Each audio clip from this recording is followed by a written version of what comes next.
అధ్యక్ష. రెండవది మమ్మల్ని వీరు ఇదివరకు చాలా విమర్శ చేసిన విషయం ఏంటంటే మీరు కేంద్ర ప్రభుత్వంతో సఖ్యతతో లేరు కాబట్టి మీరు ఎక్కువ నిధులు తెచ్చుకోలేకపోతా ఉన్నారని మమ్మల్ని విమర్శ చేశారు అధ్యక్ష.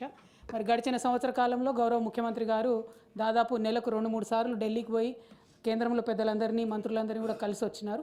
మరి ప్రతి జిల్లాకు రావాల్సినటువంటి నవోదయ పాఠశాలలు తెచ్చుకున్నారా?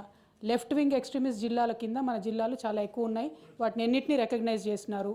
మూడోది అధ్యక్ష, మరి ముఖ్యమైనటువంటి విషయం బ్యాక్వర్డ్ గ్రాంట్స్ ఏదైతే ఉంటాయో అవి వచ్చినాయా రాలేదా? అవి దాదాపు 1800 కోట్లు పెండింగ్ ఉన్నాయి. మరి ఇన్నిసార్లు పోతా ఉన్నారు, ఇంత సఖ్యత మెయింటైన్ చేస్తూ ఉన్నారు మీరు ప్రధానమంత్రి దగ్గర నుంచి మొదలు పెడితే ప్రతి ఒక్కరితోని ఎక్స్ట్రా అడిషనల్ నిధులు ఏం తీసుకొచ్చినారు అనేటటువంటిది ప్రశ్న అధ్యక్ష. ఇందాకటిది నేను మీరు అన్నారు అధ్యక్ష, నెక్స్ట్ క్వశ్చన్ మీదే దాంట్లో అడగండి అని చెప్పి గౌరవ పొన్నం ప్రభాకర్ అన్న వెళ్ళిపోయినారు. కానీ ఆయన మాట్లాడుకుంటూ ఒక మాట అన్నారు అధ్యక్ష, మేము చనిపోలేదు పిల్లలు అది ఇది అని చెప్పడం జరిగినారు అధ్యక్ష. 53 మంది పిల్లలు చనిపోయినారు అనేటటువంటిది వాస్తవం అధ్యక్ష. ఆ కుటుంబాలు పేరెంట్స్ అందరూ బాధపడుతున్నటువంటి సందర్భం. ఆ చనిపోయినటువంటి వారందరికీ కూడా ఎక్స్గ్రేషియా ఇవ్వమని చెప్పి మేము డిమాండ్ చేయడం జరిగింది అధ్యక్ష. ఇస్తారా ఇవ్వరా అన్నటువంటిది ఒకటి. ఇంకొకటి ఏది మాట్లాడినా ఇప్పటి వరకు సంవత్సరం అయిపోయిన తర్వాత కూడా మరి కేసీఆర్ గారు ఏమన్నా ఇంట్లోకి వెళ్ళి ఇచ్చిరా అంటే మరి ఇవాళ మీ ముఖ్యమంత్రి రేవంత్ రెడ్డి గారు ఏమన్నా ఇంట్లోకి వెళ్ళి ఇస్తున్నారా? మీరు ఎందుకు మాకు పెండింగ్ బిల్స్ ఇస్తలేరు? ఎందుకు విదేశీ విద్యార్థి నిధులు ఇస్తలేరు? ఎందుకు ఇంతవరకు కూడా బీసీ రియంబర్స్మెంట్ కానీ ఎస్సీ ఎస్టీ రియంబర్స్మెంట్ కానీ ఇస్తలేరు అనేటటువంటి అంశాలను కూడా వారు చెప్పవలసింది కోరుతా ఉన్నా అధ్యక్ష. Thank you. ఆనరబుల్ మినిస్టర్ గౌరవ సభ్యులు రవీంద్రరావు గారు అడిగినట్లు చాలా స్పష్టంగా నేను అన్న దాంట్లో చెప్పాను. ఏదైతే క్వశ్చన్ అవర్ వారి జవాబు తర్వాత క్లోజ్.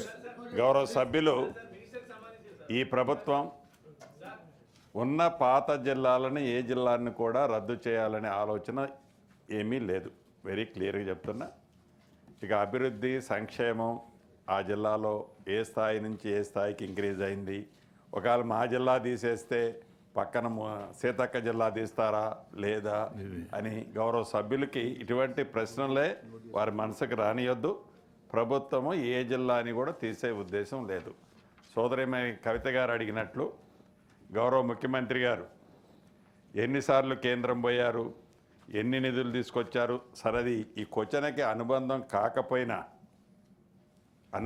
కాకపోయినా ఈ దేశంలోని రాష్ట్రమే ఈ తెలంగాణ రాష్ట్రం.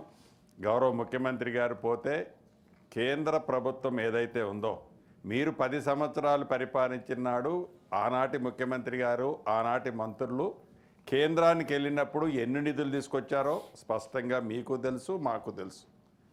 కేంద్రంలో అధికారంలో ఒక పార్టీ ఉండి రాష్ట్రాల్లో ఒక పార్టీ ఉన్నప్పుడు ఆ ఫైట్ ఎలా ఉంటుందో కూడా ప్రత్యక్షంగా పార్లమెంటు సాక్షిగా మనం చూసాం. ఇవాళ అసెంబ్లీలో అనేక సందర్భాల్లో మనం చేస్తున్న ప్రపోజల్స్ చూస్తున్నాం. మాటకు ముందు మాటకు మధ్య మాటకు చివర గౌరవ ముఖ్యమంత్రి గారు ఇన్నిసార్లు కేంద్రం పోయారు, ఏమి నిధులు తెచ్చారు, ఏమి నిధులు డెఫినెట్గా పోయినప్పుడల్లా నిధులు ఏదో వ్యాగిళ్లతో వస్తాయన్నది కాదు. రాష్ట్ర ప్రభుత్వ పక్షాన మన పోరాటము మన ప్రపోజల్స్ ప్రాపర్గా ఉన్నాయా లేవా, ఆ ప్రాపర్గా ఉన్న వాటిలలో ఎన్ని వచ్చాయి, ఎన్ని వల్ల మనం మిస్ అవుతున్నాము, వాటిని సాధించుకునే దాంట్లో అధికార పార్టీగా మేము ప్రతిపక్షంగా మీ కోఆపరేషన్ కూడా ఉండాలని ఈ వేదిక ద్వారా గౌరవ సభ్యురాల్ని సోదరీమని అడుగుతూ, ఒకటైతే నిజం, ఇది పేదోళ్ల ప్రభుత్వం, ఇందిరమ్మ ప్రభుత్వం. పేదోళ్ల కోసం ఎంతటి వరకైనా ఈ ప్రభుత్వం చిత్తశుద్ధితో పనిచేస్తుంది.